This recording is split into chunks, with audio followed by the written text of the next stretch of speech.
Today we find out whether picks or pride actually matter more. Yeah, and from an outside perspective, the Giants versus Commanders starting to turn into the who wants to lose less bowl. Yeah, I'm gonna tell you this much. It just better not be one of those who gives it away bowl games. I don't want to do that either. Let's run the intro. Hail to the Commanders! It's the Commanders Squad. Everything Washington Commanders every week. Covering all the big hits and game-changing plays from the heart of the nation's capital. The way only the Locked On Podcast Network can. Rally the burgundy and gold. The Commanders Squad Show starts now. And listen, I will say this, if we're looking at where the Commanders are at this point, I hope they don't pull a Notre Dame and decide to just not play in any of these games the rest of the way, Anthony. But, you bring up a good point here. We look at this and we see this season and go, okay, like what is the final stretch? We know what players are thinking, but the question obviously becomes, where are fans? Where's the front office? Where's the organization? We'll look at Jayden Daniels' status. Obviously, today, things will certainly be up in the air to the point. But as we know, that's sort of become a weekly thing on this show, the Giants pass rush. The field at MetLife, oh my God. I think we all could probably just, no spoilers here, but we'll just at least say this. I don't think anybody here is excited about seeing Jayden Daniels play on that field. Could we see more Chris Rodriguez again? Please. Everybody wants to see him actually out there on this field a little bit more. Today's episode is brought to you by FanDuel. If you want to be right in the middle of the action this season, visit FanDuel.com and place your NFL live bets all season long. David Harrison, Anthony Armstrong, Nick Ashew, as we sit here midweek now, whether you're watching us live on YouTube or you're listening to the podcast or watching us back later, we sit here obviously with plenty of questions. We do know that Zach Ertz done for the season, torn ACL. I think everybody knew that was going to be the case. Some smaller roster moves that I'm sure David can get into, obviously, out there day after day with this team. But, we're at that point now in the season now. Let's not play around. Like, this is about pride and picks. And there's two different narratives and mindsets that are certainly going to be there, right? And I'll just say this now. I want this team to have good losses. Not bad losses, but I want good losses. And they're not a fun thing to talk about, David. But, that's kind of where this team is. And we know that now it's about getting younger. It's about this offseason and the true rebuild that was kind of put on hold after winning 12 games last year. But you do have division opponents to wrap up the regular season. And if you're getting your ass kicked every single game, week 15 and beyond, that's not really a good taste you want in your mouth heading into the offseason. No, it definitely isn't. I mean, there's one thing to lose games at the end of the year. There's another thing to lose games to division rivals at the end of the year. And when we get into this Jayden Daniels conversation, Nick, I know to your delight, I shared Sunday after the game that I'm now on sit Jayden for the rest of the season. I'm on that train. And welcome to the club, my friend. All aboard! Choo choo! And I did a very deep, nerdy, scientific, it's a good thing I wear glasses already because I'd had to put them on for that episode if I didn't. But I went very deep in kind of the science of building bad habits and how to reverse bad habits and things like that. And it's not to say that Jayden is to blame for the things that are going on and all that stuff, but Jayden is receiving the effect of everything that's going on the most direct way, and the most direct way that's going to impact the future of the franchise. And that's, just kind of just some crib notes as to why I want him sat for the rest of the year. That being said, I do think he's playing, and I do think he's probably playing this week. Again, we'll see what his practice status is Wednesday, Thursday, Friday, but I feel like he's probably playing in MetLife this week. And when you talk about going forward to 2026, that has a lot of levels to it. And obviously a lot of us are going to focus on the figuring out who's good for the Commanders in 2026 and beyond, figuring out who's not, who's the dead weight, who do we need to leave behind in 2025. That is certainly where Adam Peters, Lance Newmarket, and plenty of other people in the front office are going to be looking at it. But for Dan Quinn, Cliff Kingsbury, Joe Witt, Daryl Tapp, all these guys, the coaching staff, it's also about trying to get some good processes in place, because I think bottom line is you have to look at pretty much every process you've had in 2025. And I know that you tried to evolve it from 2024, but what you've accidentally done is at least from an appearance standpoint, is devolve your process. So you just go back to the way you were doing it in 2024. That's usually not the right answer. But you have to separate the good from 2024 from the bad from 2025, and figuring out where you attach new parts in 2026. So these last 4 games, not just because of the division rivals, but because of the coaching process, you got to figure out where you can get better there. Man, you are talking my language with all this transformation and growth and changing habits. If I look behind me on my little library, I know I got a book back here called Power of Habit. Talks about all these triggers and all this other jazz. I get into that when I talk about watching quarterbacks play. Like Daniel Jones in New York was very predictable, and defenses, I feel, knew that they could play him in a certain way. And it's like, hey, cover this, and then you're going to come off and you're going to make the tackle. And that's what happened time and time again. You're starting to see the same exact thing right now. With Jayden, he just has some bad habits, and they're not getting a chance to get fixed because he just once again continues to get injured and finds his way back onto the sideline. So how do you fix it? You got to figure out what P are you pushing, right? You pushing P, pride or picks. I think this kind of feels like, back when Washington was the football team and they went 7-9 and they won the division, right? You were like, we're division champs, but we kind of sucked. Getting the wins are important. I think that means more to the culture and being in the locker room and knowing that we don't suck. Like, I'm gonna call it what it is. As a player, like, you want to get a win under your belt because you're like, hey, look here, I'm not bad at football, am I? Like, I know I can play this game. I know we are good, right? We have executed these plays. That's what you want to see. You want to see a win. You want to see I would like to see a win or two, but then also I want to see the good losses that Nick was talking about, the ones that you're actually in the game and it's a battle and it's going back and forth. But I don't need you to go run a wildcat on the 2-yard line for a game-tying 2-point conversion. Let's not be stupid, but we can still try to put some good things out there on tape. So for me, it is about pushing pride, but I understand what you can attempt to do with these picks. But I know from where this team is at, I'm not going to try to put my faith in a kid who is not even in the NFL just yet and doesn't know what it takes to be an NFL player, and you don't even know who it's going to be. So I'm focusing on the people that are here. How do I get these guys in this roster, Nick, get their mind right so they can build themselves into 2026? Yeah, I mean, that's part of this, right? Like, it's great to have a bunch of draft picks, but you also have to hit on those picks. And no team, no front office, no general manager, team president hits on every single draft pick. That's just impossible. But you do still have to understand, right? And there's a reason why some teams say F them picks. Think of the Rams. The Rams won a Super Bowl because they said F them picks, and they traded everything away, and they got all the guys on the roster they thought would fit that they'd already seen NFL film on, and a lot of NFL film. So there are levels of different ways to build an organization. But when you are the oldest team, or at least, coming into the season, throughout a lot of the season, I don't know what the average age is now, who's active on the Commanders but let's be honest, they're one of, if not the oldest teams in the NFL. So no matter what, their priority is going to be getting younger. That's going to be a big part of this offseason. But younger also means that there is a level of experience that's going to be lower. And sometimes that also does matter, but it's deciding kind of like, where that balance is, who's available. Look, I'm not somebody that lives and dies by draft picks. I think they're important, but I think that there are times where it's almost overvalued in the NFL, right? And we're seeing that a lot in the NBA too, where superstars are getting traded for like 4 and 5 first-round picks. I mean, look at what the Knicks traded for Mikal Bridges, or look at what teams are talking about now for potentially giving up for Giannis. Like, this is one player. Now, there's different levels of stars in those two guys that I mentioned, but like, you can look at this and say, hey, we have these assets, but it doesn't mean that those assets are going to actually hit for you every single time. So you've really got to be careful. I think the key here, though, too, David, with all of that, is it's not just about the draft picks, but it also is this team does have a lot of cap space. And if you are an organization where players want to go play for you, because it's not the Dan Snyder era anymore, despite how people think right now. Like, realistically here, this has now become an organization that players want to go play for. So if you have some good young talent, you hit on some of these draft picks, but you've also got free agents that are coming here, not just for a payday, but actually because they want to win and they want to be a part of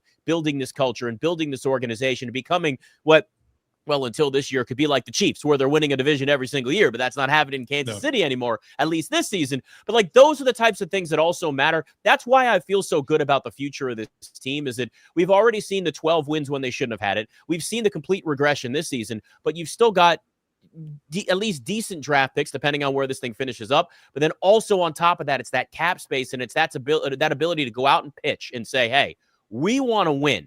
We want to win Super Bowls. You want to be a part of that too. This is no longer the extra payday at the end of guys' careers in Washington.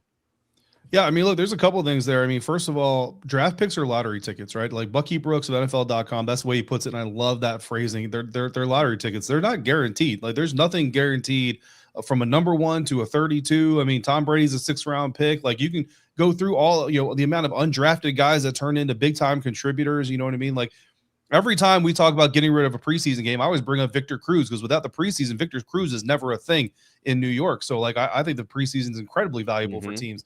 But, so it doesn't matter if you're picking 4th or 14th. Like, what matters is picking the right people. Because you look at, I go back to Tristan Wirfs all the time. Tampa Bay Buccaneers, all pro caliber left tackle. The 4th tackle taken off the board. The other 3 tackles taken ahead of him, none of those guys are starting for their original teams anymore. May not even be starting in the league anymore. So it's not about getting the quote unquote best tackle. Like, you might get the 4th edge rusher off the board. That dude might be a Hall of Famer. The other 3 guys may not make it past their first contracts. Not for nothing, I heard a lot of Commanders fans over the years talk about, like, well, man, if Washington doesn't win that division and they lose this game instead of winning this game, they get Micah Parsons. Well, guess what? Micah Parsons didn't make it to a second contract with the team that drafted him in the first place, even though he's a great player. So the lottery ticket actually hit, but for whatever reason, it's just not going to happen in the home. So even when a player is good at their draft spot, doesn't guarantee he's going to be a franchise legend for your franchise. So that's why I don't worry about draft position. Once the draft picks are set, then I'll go through and I'll do my homework and be like, oh, here's the guy that they could get. But if you get the wrong person, the Kansas City Chiefs thought Rashee Rice was going to be their CeeDee Lamb. Maybe he will be, but he's not yet. They thought Xavier Worthy was going to be their new Tyreek Hill. Maybe he will be someday, but he's not yet, right? And that's one of the reasons the Chiefs have gone the direction that they've gone in. So none of these things guarantee anything. The other part of it, I think, is it's incredibly important to build winning habits, right? Like winning begets winning, losing begets losing. Like, I know everybody says it's a week-to-week business, and Anthony, it certainly is in a lot of ways, but people also understand that momentum is real. Momentum carries forward in every single week. Well, opposite momentum, that weight, that burden of an 8-game losing streak is also real, and you can see that, you can feel that as you get in. The guys' morale is still high. The culture in the locker room is still high. That's a testament to the leaders in the room. That's a testament to Dan Quinn. But that doesn't mean you don't feel the weights of that. And truthfully, sometimes in some of these plays you see that happen on the field, defensively and offensively, you almost see the weight of the losing streak taking effect. Yep. And when you add injuries into that, it's just like, what else are we going to have to deal with? That it's just one of those things, right? Just like you walk outside, now you got a flat tire, knock on wood, because I had very, very low gas coming over here. That's why we were a little bit tardy. So I apologize. So I know David doesn't care, but for who does care, I went and looked. Field Yates put out his, mock draft. It was 6 hours ago. Has the Commanders at number 6, picking David Bailey, an edge out of Texas Tech. Now, mind you, that's the position of need, so that's right. And I think that as it goes about, you'll start to figure out who's going to be the right person there. And I've always been enamored with how they do the scouting, and I've almost signed up for a scouting class just to go in and see. But sometimes they take the easy route, and you see them pick the people who have the highest stats. But then when you go and look and see how that person got those stats, you may realize they ain't really that good. He was just in a perfect situation. Mm-hmm. So it's very important that you hit on these picks, get the right people, get the right type of person. Because frankly, it's tough to think that you're going to have one of the oldest rosters, have a young player come in that's going to take that much attention and take that much of the onus and the leadership of that roster. Jayden did it his first year, but now, it's tough to ask a second guy to come in there and do that. He's going to have to be a major contributor. So I say build up picks. And on the building winning habits, I got to think about the thing we do in business. Keep doing, stop doing, and start doing. Simple analysis. What are you doing well? What do you need to keep on doing? Hey, what's not working? And what do you got to start doing? What are the things you can improve upon? So they can work those things in now. Start addressing those as they go. And I saw Lee put a great point in there. Sit the veterans down. All right. I love seeing Von Miller in the burgundy and gold, but he don't need. Let him do his third downs. Let's get these young guys in there. Let them get their reps. Get them on tape. That way you can evaluate your players and get yourself a head start on the offseason. Yeah, I mean, when you look at kind of where we are at this point in the season, there's just no point in playing these veterans that much anymore. And I know we've talked about it for weeks, but now it's just at the point where you just say, okay, we're not talking. There's not even like, you don't even have the narrative of, well, if this, and this happens, we'll make the playoffs. You don't have that anymore. You're done. You're eliminated. Playoffs are over. You're riding out the rest of the season. This is a chance to really maximize that as much as you can. And, it's interesting too, because if you look at, again, talking about draft picks and talking about young players and hitting on them, and they don't always hit, right? Like, I just got an alert on my phone that the Thunder were named the #1 front office in the NBA. Yeah, really? I mean, look at what they've been able to build up. Whether you're an NBA fan or not, you know that they've got an incredible front office with, by the way, 1 million draft picks. But that's because I'm sure it was a tight race. They've hit on a lot of these picks.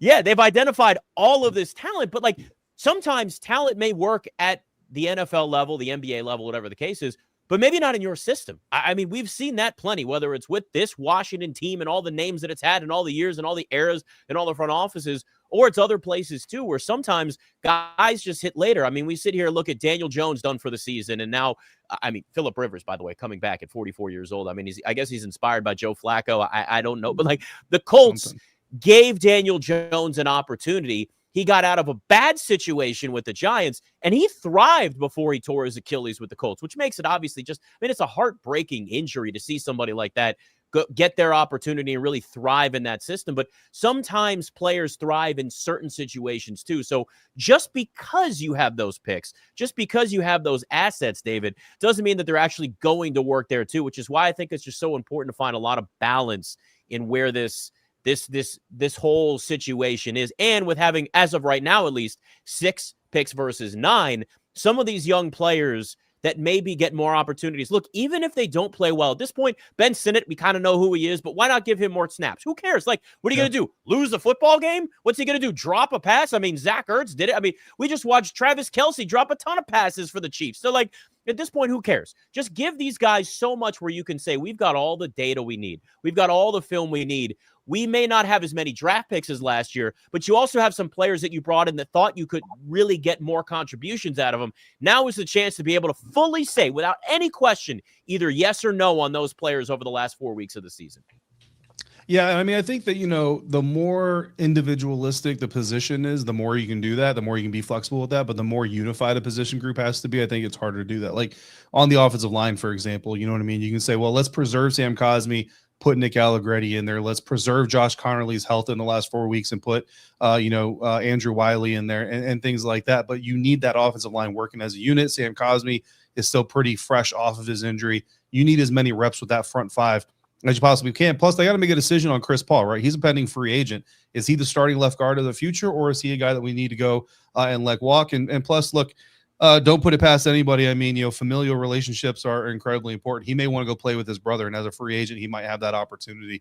So he may not even want to come back to Washington for reasons that have nothing to do with anything other than you're telling me I can play in the NFL with my brother. I'm going to take that opportunity. So that's obviously in there too. Defensive line, like, you don't have Dietrich Wise, you don't have Dorrance Armstrong, you don't have Javonte Jean-Baptiste, but like Javon Kinlaw, Deron Payne, are they going to be part of the future? Johnny Newton, do we need to see more out of him, or do we kind of know what he is? Personally, I think we know who he is. I think we know that he is a third down pass rushing interior defensive lineman. Maybe he can get some 3-tech work, do things like that, but I don't know that you really need to see a whole lot more reps out of Johnny to really figure out who he is. Jordan McGee is a guy that you would love to go out there and see who he is as well, but you have to understand the trickle-down economics of it as well. If I'm putting, Jeremy Reeves out there instead of Quan Martin as a cover safety to see if maybe he's a little bit better at that job than he is, but Jordan McGee gets the check wrong and puts Jeremy Reeves in the wrong position, am I really getting the best look at Jeremy Reeves? So, like, and, that's why coaches get paid millions of dollars. That's why they live in the mansions, and Cliff Kingsbury has that big empty house for draft night during COVID, right? Like, that's why they get paid all these decisions. But like, I think it's important for us to remember, like, if you don't see the guy that you want to see pulled because you want to see this other guy play, like, there could be a reason. Like, if Bobby Wagner is in there, but there's a different safety and there's a different corner and there's a different edge rusher, like, you might be like, what are they doing? We need to see more out of Jordan McGee. And the coaching staff is like, okay, yeah, but we also need to see more out of that guy. And we need to see it more out of them, knowing they're in the right position, getting the right information, which is what Bobby is going to give them. And that's why Bobby is still in there. So, like, there's a whole lot of nuances to it. So I totally get all the evaluation stuff. But, at the end of the day, again, like I said, like, these guys are going to want to go and compete, because you also have to remember too, like, are you going to tell Terry McLaurin, like, hey, bro, you haven't gotten a whole lot of reps this year, so we're going to play you, but Bobby Wagner's going to be sitting on the bench in vacation mode. And Anthony, if you're Terry McLaurin, how are you going to take that if that's the decision that gets made? Harry, I'm trying to get on the field, so because I'm trying to show that I'm still him. I mean, I'm David Harrison, and I'm trying to get on the field. Give me some pads and a helmet. I'm gonna go out there, and I might get destroyed. But hey, I'll man, take a game check. shoot, you might as well sneak out there. Hell, when I saw Phillip Rivers was getting signed, I literally looked at my phone and it was just checking, make sure I didn't miss a call. No, look. With the older players, man, like there's some of them you could take off the field, but like maybe it'd be more of a rotational thing, right? Maybe some late in the game, treat it like a preseason game.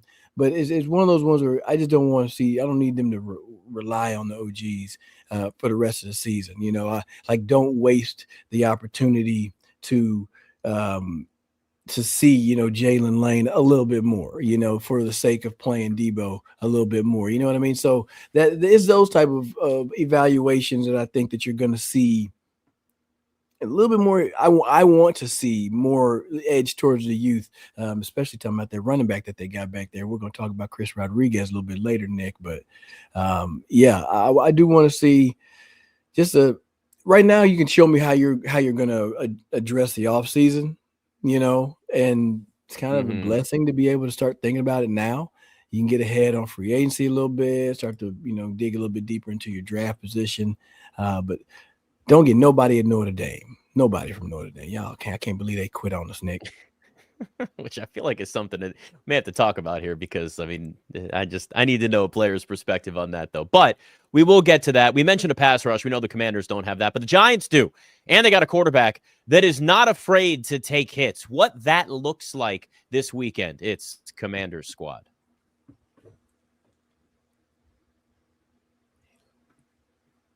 You know, there's no reason to let big wireless drain your wallet, especially during the holidays. Right now, Mint Mobile is running the best deal of the year. All their unlimited plans are 50% off. That means you can lock in 3, 6, or even 12 months of unlimited premium wireless for just $15 a month. It's the easiest way to take your overpriced phone bill and give it the full Scrooge treatment. And that makes this even better is how simple Mint Mobile makes the switch. There's no contracts, none of that nonsense, all that extra fine print. Nobody wants any of that. It's just actual like real savings, which nowadays anybody will take anything they can because everything's expensive. Switching to Mint actually lets you keep your same coverage for a lower price. The setup only takes a few minutes. Thank God, we're all busy, right? You can bring your own phone, your own number without any issues. The service is fast, it's reliable, even on the go, and it feels good just knowing that you're not overpaying just to stay connected anymore. Like, it's nice to know that, right?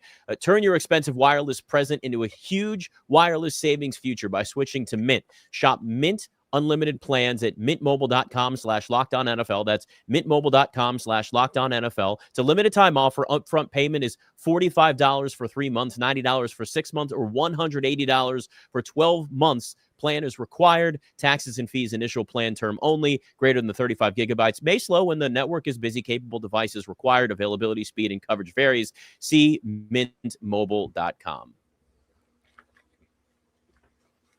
That was a long one. All right, Anthony Armstrong, Nick Cashew now. David Harrison has some practice duties that he will handle. You're smiling over here. It's funny. You said something before we did that, though. When you talk about Notre Dame, look, we got a few minutes. I have to know, from a player's perspective, this is a national story. This is everywhere. Like, it's interesting because in some ways you can tie this into the Commanders, right? With the mindset of, like, what are you playing for at the end of the season? One thing I'll say this, and I've said this for years, Anthony, bowl season is dead because of the college football playoffs. So I don't want to hear anybody act like these random Pop-Tart bowls actually matter, other than like your team is playing and you want to see them win, or if you're putting money down on it, that actually matters to you. Bowl season is dead in college football, but those feel like meaningless games. Technically, these are meaningless in a lot of ways for the Commanders, but they are still going to play. They're not opting out of the game against the Giants, at least this weekend.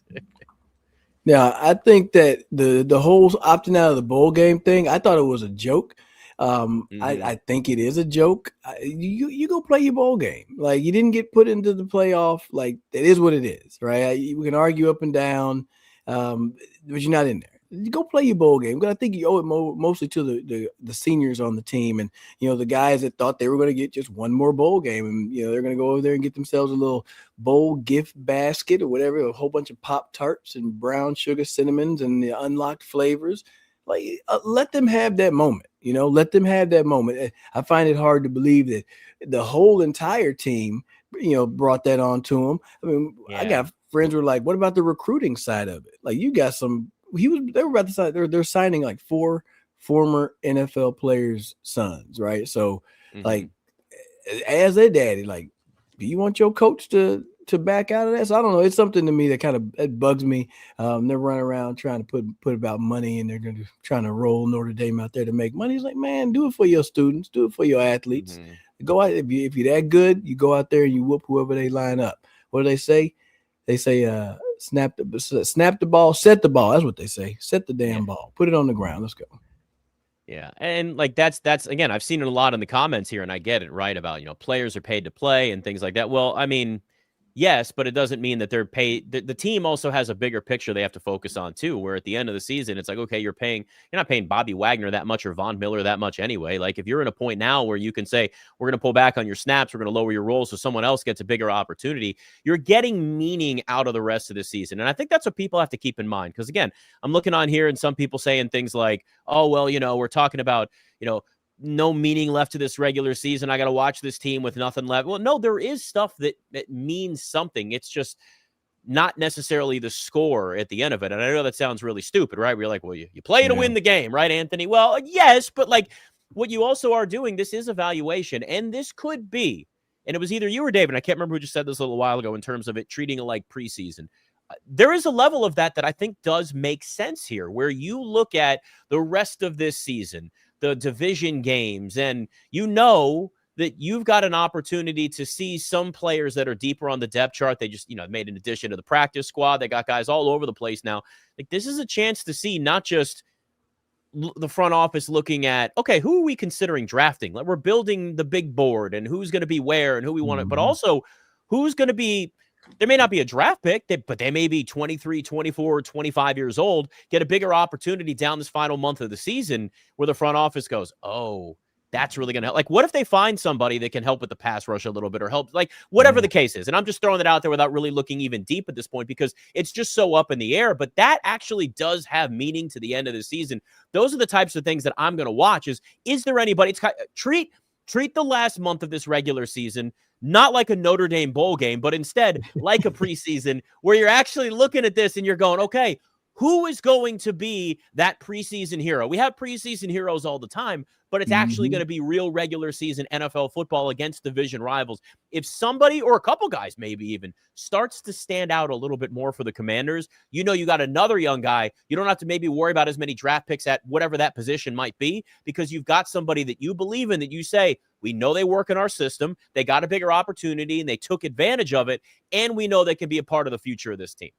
I like that. And one of the people that Merle in the comments mentioned was Kane Medrano. That was a guy that I was big on. I was expecting to make a big impact throughout the year and just didn't make his way onto the field. And I feel like the slew of injuries and the linebacking core really wasn't that deep for him to get out there. But I want to see him get out there and run around, and these are key reps, for your folks that you want to have them get out there and play.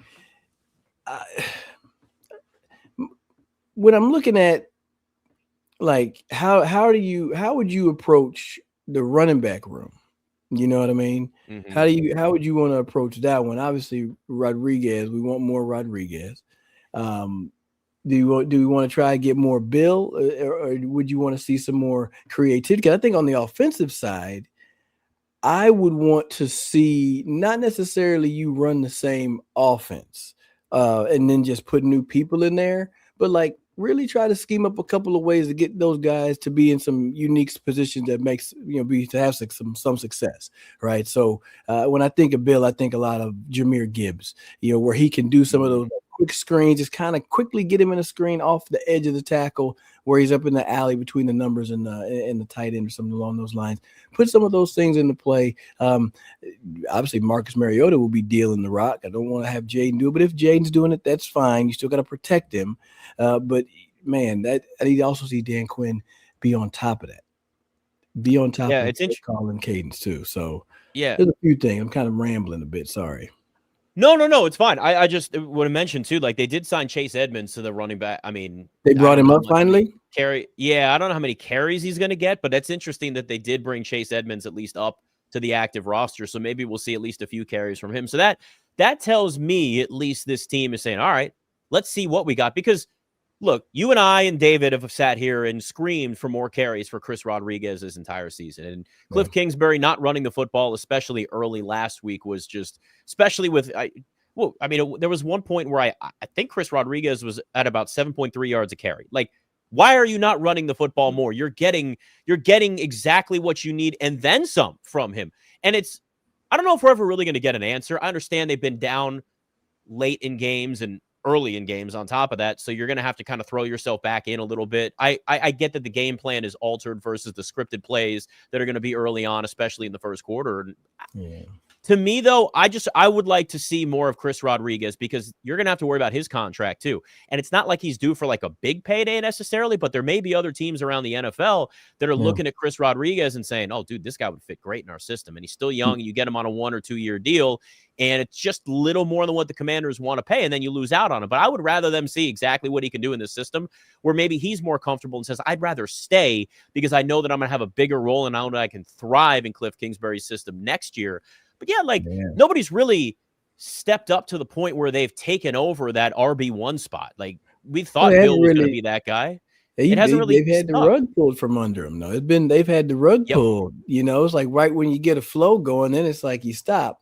And there's no excuse. I don't excuse the being down part because a lot of times, like last game, they were down just early. But it was like you can't.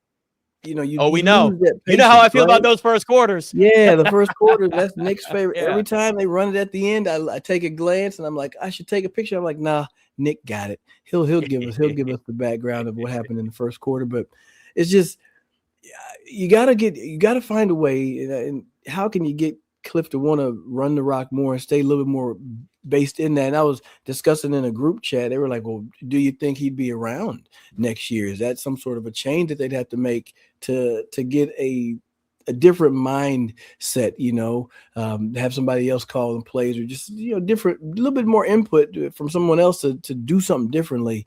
Because it's been confusing whenever you see like two different sets of offenses when you would line up. When Mariota was out there, a lot of read option. It seems like that was that base offense, a lot of the drift work, the play action passing in the intermediate areas.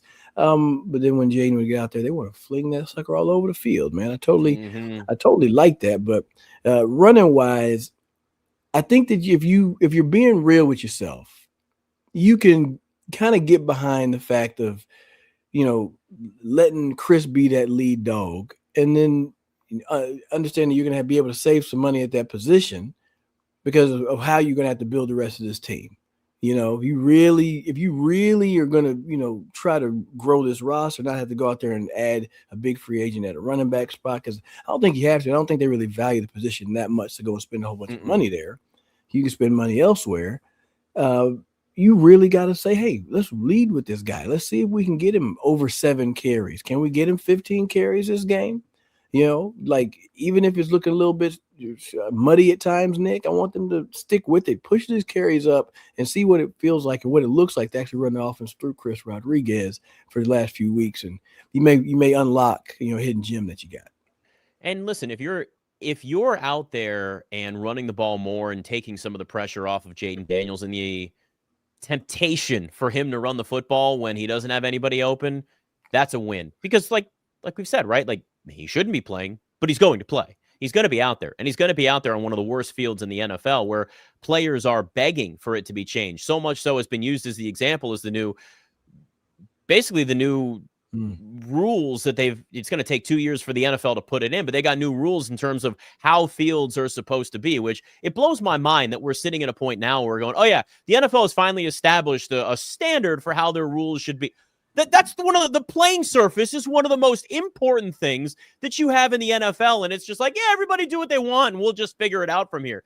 But to be in this spot when we know this is a notoriously bad field, there are non-contact injuries all the time. You got a quarterback that's gone through 3.5 injuries, if we're going to count whatever happened last week, kind of being the same thing all over again. Yeah. I would like to see them protect Jayden as much as possible. If you want to get him reps, make them safe reps and running the football and giving it to Chris Rodriguez more. And really against the Giants, it's not like it's a Giants offense that scores a ton. I know they have dynamic moments with Jackson Dart out there, but we also know Jackson Dart can run around and get hurt. And then who knows what that offense is going to look like moving forward. Like neither one of these teams are that high scoring. I mean, Commanders are averaging around 20 a game, Giants around 3 touchdowns. And the total, by the way, 47.5 for anybody that cares over FanDuel. That's a really high number. Love the under in this. But, this is a spot here where if you, yeah, like the 47.5 is a high number, man. I think this game feels like it's a little bit more of an under to me. Jax, like listen, random. I'm sorry, it feels like a random over. It just feels like a random over. You know what I mean? Like, okay, look, this is based on the fact that I want the defense to respond like they did they played against Denver and Miami. Now, will they? They haven't shown me that. You know what I mean? They haven't shown me that level of consistency. Jackson Dart coming back, he's going to fling that thing around. And frankly, if it does get hurt, and don't want him to get hurt, but if he happens to go out, Jameis Winston is the most exciting man in sports right now. I don't want him under center. He run routes out the backfield, catch passes, people spin, and then do the Harlem Shake. I don't want him in the game. This could be a random over for me. Because you got teams that need to do something exciting, right? Watch Cliff dial up some deep shots. Terry ain't really get to run against his team last time. He wants to go up there and make some noise. Give me the over, man. 47.5. I'll take that over. I kind of feel like this might be a bounce back spot for the Commanders defense, at least a little bit after what just happened. But at this point, nothing makes sense with this team as a whole, but I don't have enough trust in either one of these offenses, but I do know this Giants pass rush is nasty. And that's another thing too. I mean, you got guys like a Dexter Lawrence and a Brian Burns. I mean, we go down the list, Abdul Carter, although he's got to, show up to meetings on time and make sure that he actually shows that he's a professional, which is a whole other thing. But this is a nasty pass rush that the Giants have. And with Jayden out there, the offensive line has found more continuity. They've gotten better.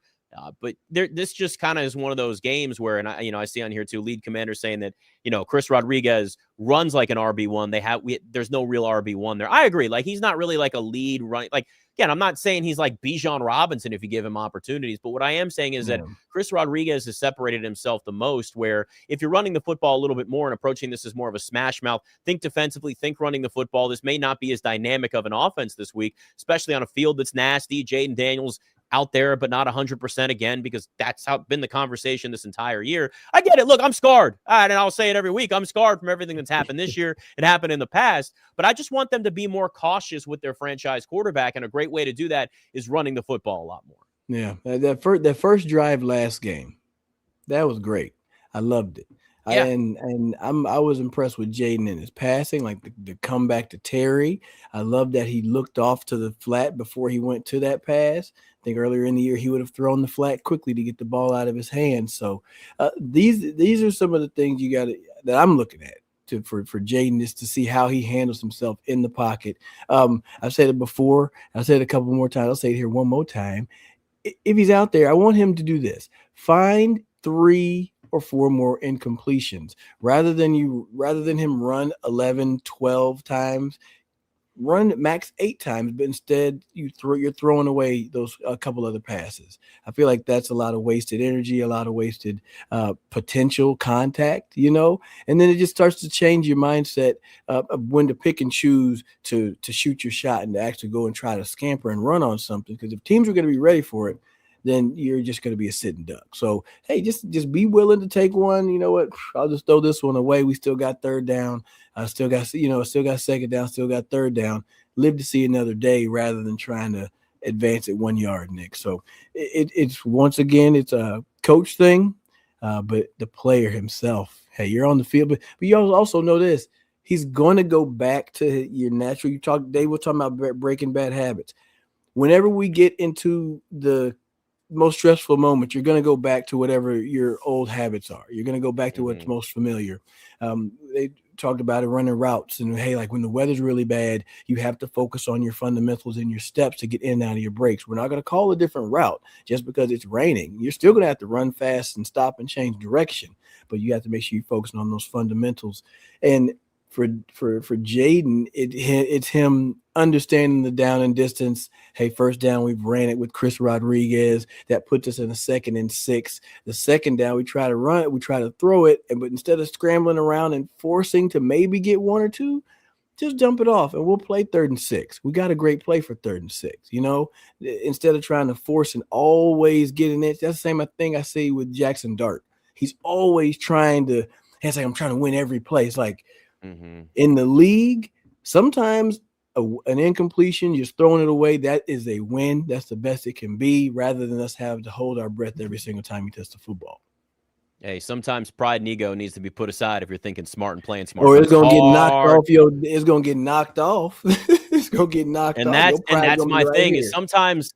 And listen, with all the concussion evaluations Jackson Dart's already gone through this year, you figure that would teach him. But apparently he doesn't want to change the way he plays at all. And that feels great and it's fun when you're a young rookie. But at some point, you have to play a more controlled, smart way of football when you're a quarterback. It's different than just being some crazy-ass linebacker. You just say, go out and lower your head down and take this. Like, there's a lot more to it. You need your quarterback out there, especially when they're a first-round pick, and they expect him to be in New York, the franchise quarterback. All right, we talked about draft picks. But we've got a player here that can give us at least a little bit perspective when it comes to playing for pride down the rest of the way. Anthony Armstrong, Nick Ashew, it's Commander Squad.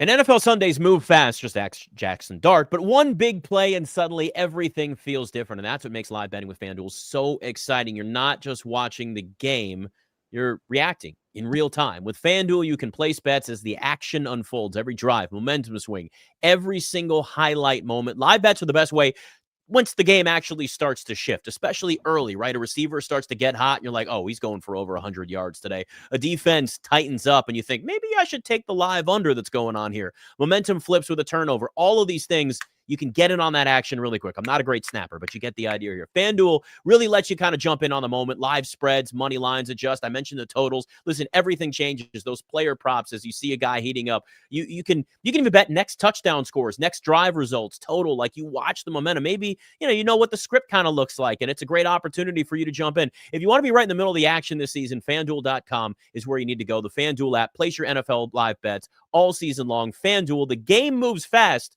but so can you.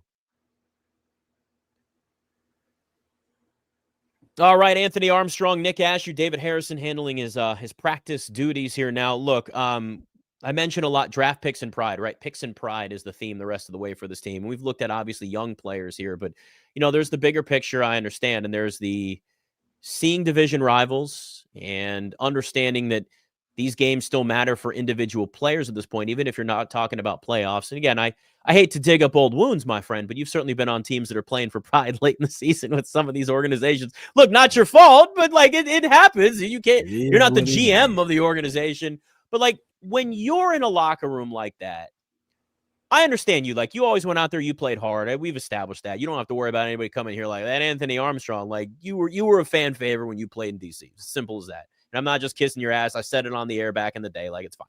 But like when I look at kind of where this team is now, how much do players care about, from your experience, how much have players cared about like division rivals, seeing the Cowboys, seeing the Giants, seeing the Eagles late in the season, even if you're not playing for the division or for the playoffs, but it's just about like that moment in that game?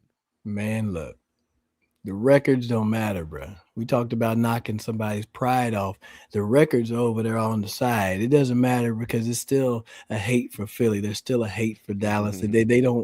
You don't like those guys regardless of how the season's going. And it's even worse when both teams aren't doing well because you really don't want to be the team that loses. But, they're going to still show up, and it's going to be the both Philly games are going to be physical. They're going to be, loud. It's going to be noisy. I'm glad Gardner Johnson ain't over there because he would have been, chipping and talking and carrying on. But you give a damn about those games still. You know what I mean? Because you're, like I said before on previous shows, you're lining up and it's your name on your back. That's the message right there. Your name is on the back of your jersey, period. And it's like you don't want to lay down for the end of the year just because the season's over. You know what I mean? Just because when your vacation could start, doesn't mean you got to pack it in early. And if you see that out there, especially if you see it from any of your teammates, you got to call it out and you got to get them the hell off the field. I can tell you that much. But when you're finishing out the year, man, especially the division ones, you really want to, if you're going to finish and ruin anybody's season, you want to be your division opponents. You want to make sure you send them off with a couple of L's. Because I think I saw something that said Philly needs to win like 2 of their final 4 games to get in the playoffs or something along those lines, or guarantee it or something, I sure the hell want to make sure Washington gives them an L of one of those 2 games. First off, lead commander, I'm not beating up on Anthony. He can't control the teams that he was on. Yeah, like I said, you weren't the GM. You were out there doing what you needed to do. You were catching passes. That had nothing to do with you, but let's be honest. You've been on good teams. You've been on bad teams in all levels of your football career. And that's the thing. That does give perspective, because you were always known as somebody that played hard and took advantage of opportunities, but not every player, veteran or young first, second year, third guy is always going to take advantage of that. And that's why, when you look at this, again, no players in the locker room dude, I hope we get a top 5 pick. That'd be great. Players don't think that way. That's not how it works. The front office does. Maybe the coaching staff does, or the fan base. Players are like, dude, I got to get stuff on film. If I'm not here, I didn't want to be somewhere else. I don't even want them to pick at my position. Look, I'm going to tell you this little story. What year was it? 2011. They 3rd round selection out of Miami, Washington. Then Redskins select Leonard Hankerson, wide receiver. There's all right. I remember I was talking on the phone with Grant Paulson. It was on radio, and then they Hank was on there as well. So it was a weird joint conversation thing. My little Michael Penix do-rag is messing up. Yeah. So that year, 2011. After that season, after the 2010 season, Shanahan told me, hey, man, you did great this year. Next year, you're going to be top 5 in the league in receiving, this, that, and the other, so on and so forth. 3rd round pick was who? Leonard Hankerson. 4th round pick was who? Niles Paul, wide receiver turned tight end. 6th or 7th round pick, who was it? Aldrick Robinson. All right. And then I think that was 2011 going to 12. But either way, yeah, these hoes ain't loyal. My bad. That's how it go, man. You still got to put some good stuff on tape, because they go sit there, and if you lose enough, they gonna get all them picks. They go flip, flop, swip. You could get up out of it, so you still play for your name on your back. You want to win the game as a team, but you got to hold it down for yourself, because they'll find you a replacement, and they're looking for them too. Yeah, well, those are a lot of names I haven't heard in a long, long time, like Leonard Hankerson. It's bringing back some. Well, man, Hank is out there. He's been coaching with San Francisco for years. So he's been with Shanahan. Niles, he's coaching high school down in Nebraska, I want to say. Aldrick lives down here in Dallas. I think he's been training some folks a little bit as well. So they better stretch, because they might need to get back on a roster too. They're younger than me, so they got it. What do you think? Just because you brought this up, Phillip Rivers at 44. We haven't had a chance to talk about this. And listen, I at least have, he's older than you. You stay in great shape. You're a trainer. You got that. Honestly, this feels like a disaster waiting to happen. Players, it's one thing to talk about the Commanders and these old guys they got on the roster and where they are and all of these things. Oh, wait, we got breaking news here. Hold on. I thought I saw this breaking news from Adam Schefter. Wait, of course, it's loading on me. First off, Twitter needs to get their stuff together. According to Adam Schefter, drum roll, please. Commanders quarterback Jayden Daniels, who suffered another left elbow injury versus the Vikings, is out against the Giants this weekend. So we don't have to worry about Jayden Daniels getting hurt on that horrible field. I would bet anything, Anthony, the conversation was, well, they got kind of hurt last week. We know this field sucks. This is our excuse to keep him out. I would absolutely bet that this was put into the decision that they made. I would like to assume that one of you in this chat box is really Dan Quinn. Might be lead commander 9928. That would make the most sense. It would be so obvious that it'd be too easy to be nah, that can't be. No, but that's a good decision. All right, that's a good decision. And I've said it in the past. I hate to be superstitious about it, but at some point you kind of gotta, just be I don't believe in ghosts, but I'm gonna go ahead and not. You know what I'm saying? I don't want to deal with it. Yeah, good decision. Good job. Kudos. Clap it up. Well done. Keep him safe at all costs. Put him over here. And I'm happy. That just made my day. Yes, I'm happy with that. It's the right call. It's the smart move. And again, none of these games matter besides individual player evaluation. Tell me all you want about giving Jayden Daniels reps. I don't want him getting reps on a field where he could get hurt. It's that bad. Again, this is far beyond. It's football and guys get hurt. Stop it. Stop with the lazy narratives. This goes far beyond that. This is the right call for this team. I can't imagine. If the football gods weren't telling you last week against the Vikings that Jayden Daniels shouldn't be on the field, that the minute he's out there, 1, he doesn't look good. He's 9 of 20. And then 2, gets hurt again, chasing down somebody that intercepted him on top of that. This was your chance to just say, like you said, you may not believe in ghosts. Yeah, you need to see that there's really something going on here, whether it's a voodoo doll, whether it's some sort of curse, whether it's the football gods, whether it's ghosts, whatever it is. I don't know what it is. It just don't tempt fate and keep Jayden Daniels out of this game. And again, I will say it and you will say it. Let's just keep him out the rest of the year. I am fine with that, but I know that that's not actually going to be the case in what happens. All right, so we will look ahead next, a little bit more on this breaking news. Jayden Daniels out for the game against the Giants. We just got the breaking news. Anthony Armstrong, Nick Ashew, it's Commander Squad.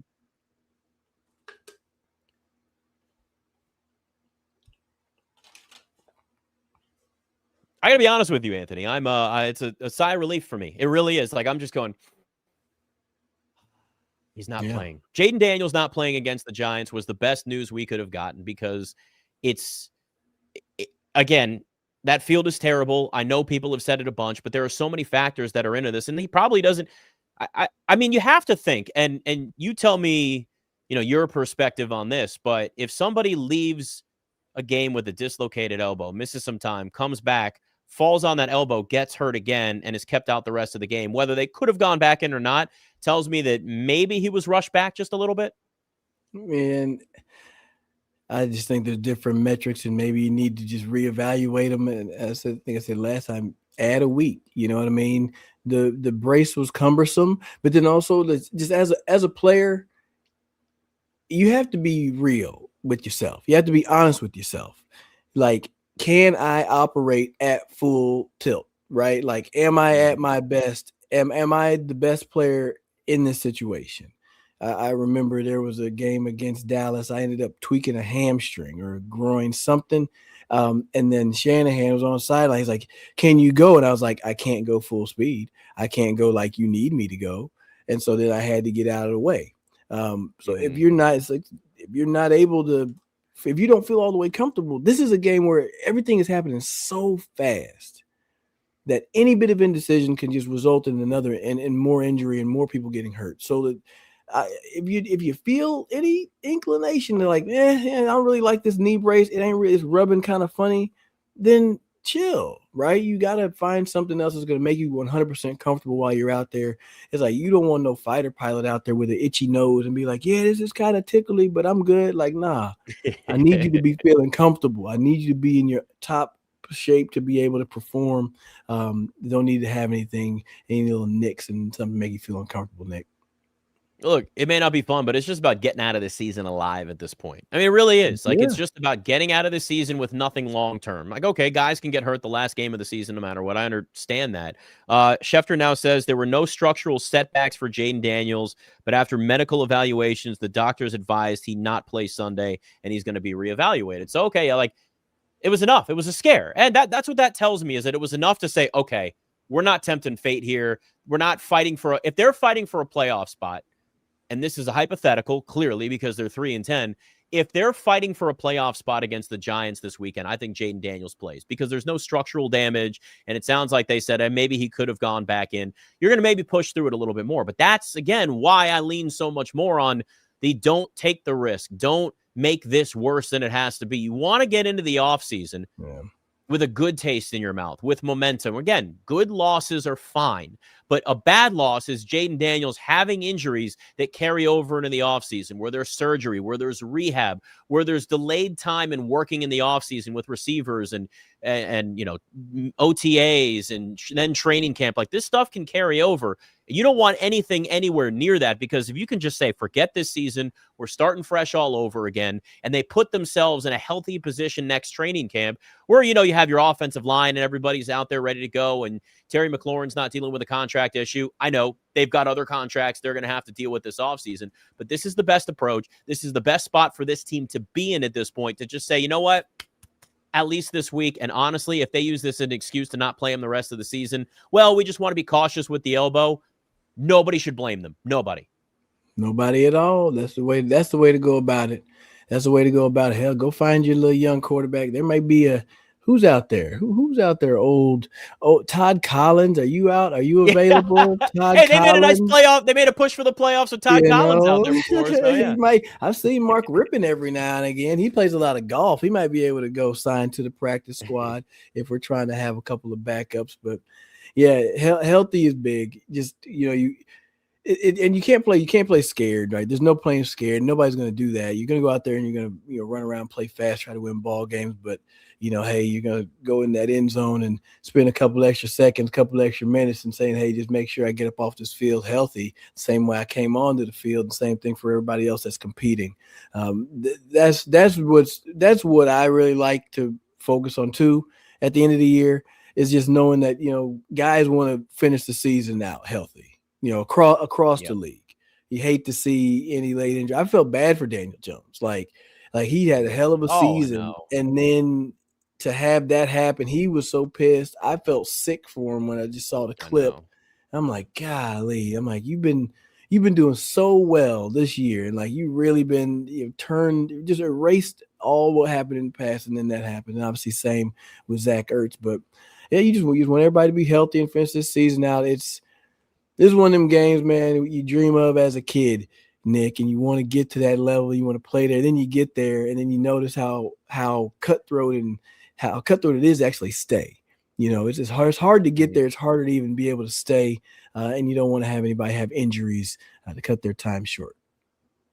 Yeah, it's one of those things where you just sit here and, like you said, it's not only the get out healthy, but you do feel, and I know players certainly feel this way because it can happen to anybody, but I think fans too. Like, there's nobody to watch like Daniel Jones get hurt and go, oh man, that's great. Like nobody roots for it. Anybody that roots for injuries, you're a sick individual. Like, sorry, even with like rivals, to me, like I'm not gonna sit there and root for a guy to get hurt, but it is a part of the game. So why not avoid the unnecessary drama that you're going to have this offseason? They had enough drama with Terry McLaurin in his contract last year. You want this to be more about where they are moving forward, where this team is, in a great, strong offseason that they had. All right, so the breaking news, Jayden Daniels out against the Giants this weekend. He won't have to go on that terrible field. He won't have to go up against that Giants pass rush, which means Marcus Mariota is going to be out there again. We'll have some receivers to throw the football to. The question, of course, then becomes whether or not we're going to see more of Chris Rodriguez, as Anthony and I and David as well keep begging for and begging for and begging for. We will be back after that Giants game on Sunday. Maybe it's a good loss, and we're talking about a top 5, top 4 pick. I'm rooting for picks. I'm going to be honest with you. I don't care about pride. I care about picks. I will admit it. I've been there before with this team plenty, and I will absolutely do it again. We will talk to you again Sunday after the game. Subscribe and follow us on all of the socials. It's Commander Squad.